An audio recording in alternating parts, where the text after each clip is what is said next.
So this is Lawnwood Hospital, okay? What started as my first major lesson on the new property became a setback I never saw coming. Just keep your head down flat for a sec. And ended with an ER airlift to Fort Pierce.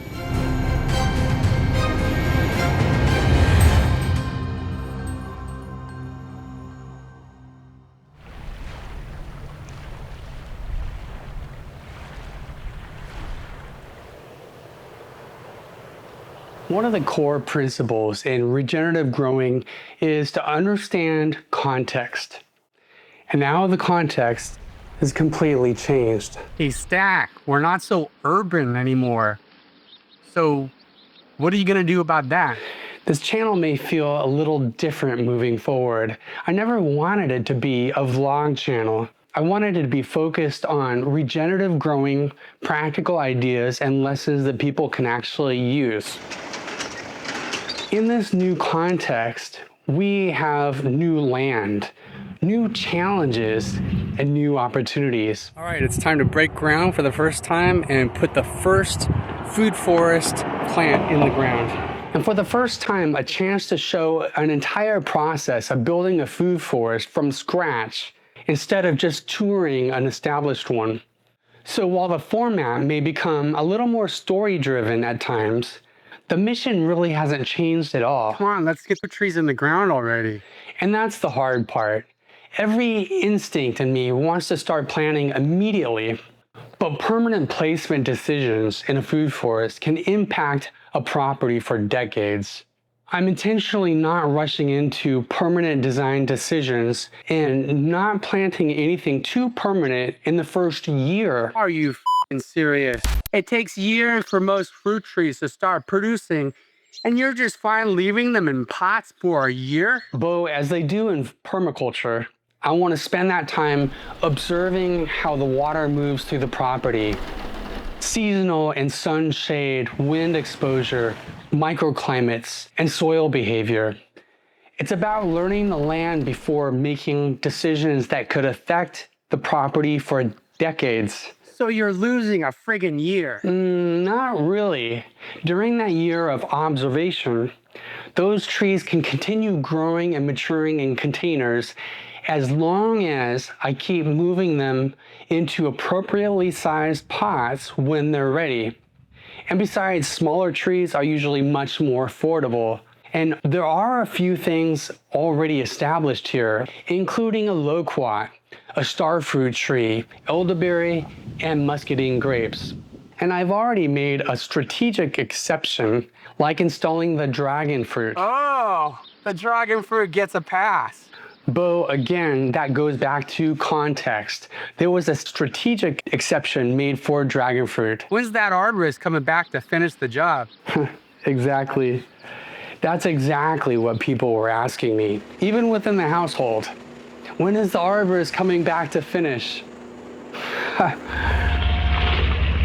I had my first mulch pile from a few trees that we needed to be removed.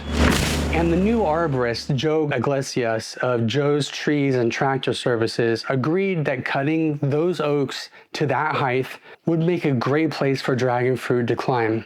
So they've become established anchors for that section of the future food forest. Nice lesson, Stack. Now, I know a lot of people are asking and wondering what happened with that airlift to Fort Pierce. You know, before we ever moved here, there was a quote from a regenerative farmer, Rick Clark, that has always stuck with me. Mother Nature will humble you every step of the way.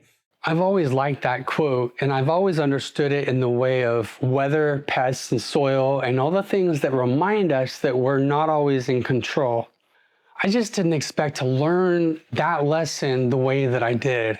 As I spent time observing the property, I was also learning which plants play a role in the future food forest. And one of those was a coastal plain willow, a fast-growing species that could be valuable for chop and drop mulch and hugelkultur. While harvesting some of that willow near the shoreline, a log suddenly shifted beneath me.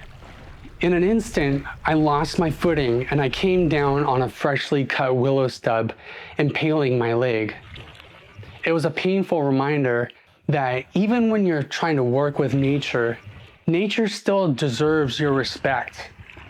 This landscape is full of opportunity and abundance, but it also demands awareness and humility.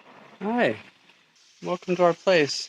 The same forces that make a place beautiful, productive, and full of life can also humble you when you least expect it. So this is Lawnwood Hospital. And as difficult as this setback was, it did not change the plan.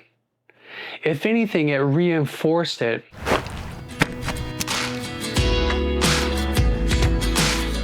I'm still gonna harvest from that willow. It's a valuable resource for the future food forest, but for now, I'll be using waders and working from stable footing in the shallow water rather than trying to navigate those logs. And a big thank you to our neighbors for giving me these waders, because the lesson usually isn't to stop, it's to adapt. I'm still gonna take time to observe this land. I'm still gonna learn its patterns, and I'm still gonna build this food forest the right way. And in the coming months, I'll be sharing what I'm discovering here, from the opportunities and challenges to the surprising lessons that this property has already begun teaching me. Because if there's one thing I've learned so far, it's that context matters. This journey didn't begin the way I expected, but it's a journey that I'm excited to share with you. Follow the journey and let's grow together.